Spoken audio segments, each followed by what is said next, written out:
டாக்ஸியில் அபுதாபியிலேருந்து Dubai போயிட்டுருக்கேன். Uber try பண்ணேன். அது வந்து $300 சொல்லிச்சு, சாரி 300 திராம்னு சொல்லிச்சு. டாக்ஸியில் பேசினா அவங்களே 260 திராம்ஸில் கூப்பிட்டு போகிறாங்க. ஃப்ரம் அபுதாபி பஸ் டெர்மினல்லேருந்து துபாய் மால் வரையும். சாயத் மாஸ்கை பார்த்துட்டு அடுத்தது துபாய் விசிட்டிங். இந்த 5-6 ஹவர்ஸ் இருக்குன்னு நினைக்கிறேன் துபாயில். இந்த 6 ஹவர்ஸில் என்ன பண்ண முடியுமோ பார்ப்போம். துபாய் ரீச் ஆகிட்டு உங்களுக்கு மறுபடியும் பேசுகிறேன்.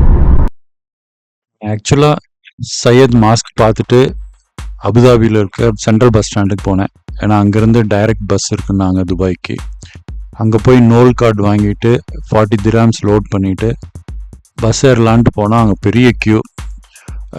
கிட்டத்தட்ட ஒரு 1 கிலோமீட்டர் இருக்கும் போல் இருக்குது அந்த க்யூ. அடுத்த பஸ்ஸு கிடச்சி போகிறதுக்கு ரொம்ப டைம் ஆகிட்டு வெளியே வந்து உபரில் பார்த்தேன். உபரில் வந்து 350 திராம்ஸ் பக்கம் இருந்துச்சு. அப்புறம் ரொம்ப ஜாஸ்தி நினச்சிட்டு அங்கே வர டாக்ஸி டிரைவர்கிட்ட கொஞ்சம் பேசி அவரை கன்வின்ஸ் பண்ணி 250 திராம்ஸ் பக்கம் ஃபிக்ஸ் பண்ணிட்டு போனேன். இன்னும் கொஞ்சம் ஏர்லியராக பிளான் பண்ணியிருந்தா ஜாயத் மாஸ்க்லேருந்து டைரெக்டாக அபுதாபி ஏர்போர்ட்டுக்கு போய் அபுதாபி ஏர்போர்ட்லேருந்து துபாய்க்கு டைரெக்டாக ஷட்டில் பஸ் இருக்குது. அது கொஞ்சம் கூட்டம் கம்மியாக தான் இருந்துச்சு. சரி அபுதாபி பஸ் ஸ்டாண்டில் போய் ஏறி போயிடலாம் அப்படின்னு சொல்லிட்டு நினச்சேன். அபுதாபியில் எதுவும் பார்க்குறக்குல டைரெக்டாக துபாய் போகிறோன்னு நினைக்கிறவங்க அந்த ஷட்டில் யூஸ் பண்ணிக்கலாம். அதுவும் 40 திராம்ஸ் தான், ஈஸியாக போயிடும்.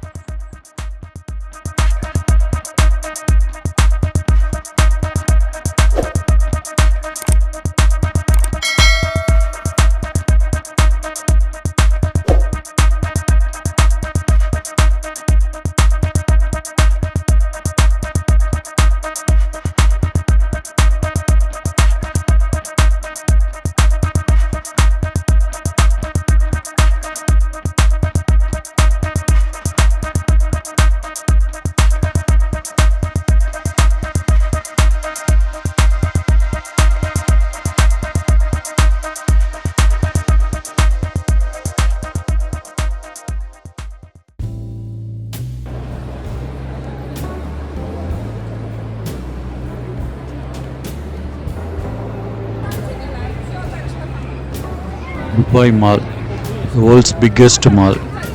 இங்கே ஒரு சின்ன சிட்டி இருக்குன்னே சொல்லலாம். இங்கே உள்ளே வந்து நிறைய என்டர்டெயின்மெண்ட்டு, ஷாப்பிங் பண்ணுறவங்க, சில்ட்ரன்ஸ் என்டர்டெயின்மெண்ட் பண்ணுறது, நிறையா ஃபுட் அண்ட் ரெஸ்டாரண்ட்ஸ் இருந்துச்சு. ஒவ்வொன்றா காமிக்கிறேன் பாருங்கள். மால்குள்ளே ஃபுல்லாக என்னால் பேச முடியல, அதனால் voice over.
Turkish dessert delight baklava ரொம்ப ஃபேமஸ்ஸு.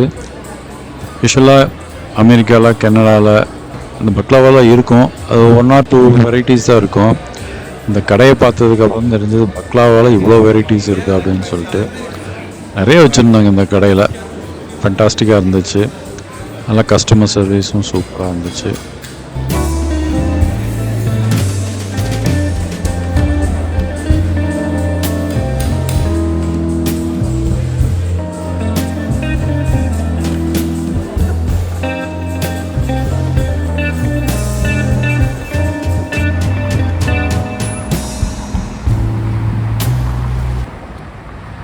ஓல்டு துபாய் வந்திருக்கேன். ஓல்டு துபாயில் நிறையா ஷாப்பிங் இருந்தாலும் ரொம்ப ஐ கேச்சிங்காக இருந்தது கோல்ட் சூக். இந்த சூக்குங்கிறது ஒரு சந்தை அப்படிங்கிறது அர்த்தம். இங்கே ஃபுல்லாக கோல்டு ரிலேட்டட் கடைகள், ஆர்னமெண்ட்ஸ், ஜுவல்லரிஸ் எல்லாமே இருக்கும். என்ன மெஸ்மரைசிங்காக இருந்துச்சுன்னா அங்கே இருந்த டிசைன் பயங்கரமாக இருந்துச்சு. இந்த மாதிரிலாம் யார் போடுவாங்க அப்படிங்கிறத ஒரு பெரிய வைக்கிற மாதிரி இருந்துச்சு. கோல்ட் சூக்குங்கிறது ஒன்றும் இல்லை, நிறைய கடைகள் இருக்கும் தங்கம் ரிலேட்டடாக, தங்கம் வைரம் ரிலேட்டடாக இருக்கும். இந்தியாவிலே அந்த மாதிரி நிறைய இடங்கள் இருக்குது. பட் ஆனால் இங்கே இருக்கிற டிஸ்பிளே அதே மாதிரி அவங்க கூப்பிட்ற கடைக்கு வர சொல்லுவாங்க. அது ஒரு சந்தை மாதிரி, அது ஒரு பெரிய இன்ட்ரெஸ்டிங்கான விஷயம். அதுவும் பார்க்க முடிஞ்சது.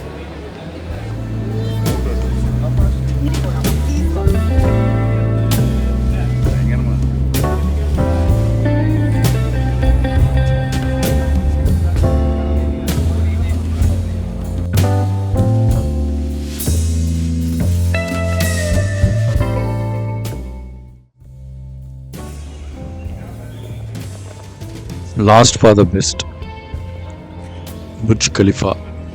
இது ரொம்ப நாள் ட்ரீம். இது பக்கெட் லிஸ்ட்டில் இருந்தது. இப்படி வேர்ல்ட்ஸ் டாலஸ்ட் பில்டிங், இதை பார்த்துடணும் அப்படின்னு சொல்லிட்டு. என்னோட கெட்ட நேரமோ என்னமோ தெரில, அன்னைக்கு வந்து இந்த ஃபவுண்டைன் ஷோவெல்லாம் இல்லை, ஏதோ ரெனோவேஷன்னால் அதை கேன்சல் பண்ணியிருந்தாங்க. கடைசியில் பில்டிங் தான் பார்க்க முடிஞ்சது. இருந்தாலும் அது ஒரு பெரிய அச்சீவ்மெண்ட் தான் என்னை பொறுத்த வரையும். சூப்பராக இருந்துச்சு. அது நைட் நேரத்தில் பார்த்தா இன்னும் சூப்பராக இருந்துச்சு. லைட்ஸ் எல்லாம் போட்டு பர்ஃபெக்டாக இருந்துச்சு. புர்ஜ் கலிஃபா மேலே கலர் லைட்ஸ் அடிக்கிறதெல்லாம் பார்த்துருந்தேன்னா இன்னும் மனசுக்கு நிறைவாக இருந்திருக்கும். அது ஒன்று தான் மிஸ்ஸிங். இதை பார்த்துட்டு அப்படியே துபாயில் அதே மாதிரி டாக்ஸி பிடிச்சி அபுதாபி ஏர்போர்ட் வந்துட்டு அங்கேருந்து நியூயார்க் கிளம்பி வந்தாச்சு. இந்த ட்ரிப் ரொம்ப சூப்பராக இருந்துச்சு. ஒரு நாள் நிறையா பார்க்க வேண்டிய இடங்கள்லாம் நிறைய பார்த்தாச்சு. மனசுக்கு ஹாப்பியாக இருந்துச்சு. யுஏஇ தனியாக ஒரு 2-3 days எக்ஸ்ட்ரா இருக்கிற மாதிரி போனோம்னா நிறைய விஷயங்கள் பார்க்கலாம். மறுபடியும் இன்னொரு சான்ஸ் கிடைக்குதான்னு பார்ப்போம். இந்த வீடியோ உங்களுக்கு பிடிச்சிருக்குன்னு நம்புகிறேன். பிடிச்சிருந்தால் லைக் பண்ணுங்கள், ஷேர் பண்ணுங்கள். சப்ஸ்கிரைப் பண்ணாதவங்க சப்ஸ்கிரைப் பண்ணுங்கள், ரொம்ப ஹெல்ப்ஃபுல்லாக இருக்கும். மீண்டும் அடுத்த வீடியோவில் பார்ப்போம். நன்றி, வணக்கம்.